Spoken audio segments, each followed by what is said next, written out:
এক দরিদ্র মা বলছে, আমার ছেলেটা একদিন বড় হবে, আমাকে আর কষ্ট করতে হবে না, এই আশাতেই দিন কাটত তার।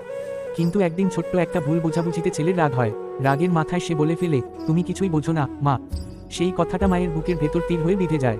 কিছুদিন পর ছেলে না বলে প্রবাসে চলে যায়। যে ফোন করে বলে, মা আমি প্রবাসে এসেছি, তোমাকে আর কষ্ট করতে হবে না।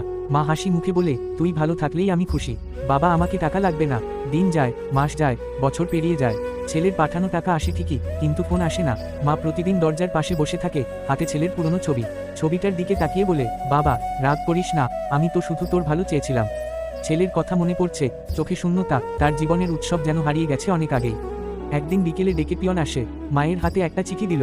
মা চিঠিটা খুলে পড়ে, চিঠিতে লেখা, মা আমি দেশে ফিরতে পারবো না, এক দুর্ঘটনায় আমার শরীর এখন হাসপাতালে, তুমি ক্ষমা করে দিও। চিঠি পড়ে মা কান্না করছে আর বলছে, বাবা তুই বাড়ি চলে আয়, আমাকে আর টাকা লাগবে না। যারা মাকে ভালোবাসো লাইক সাবস্ক্রাইব করো।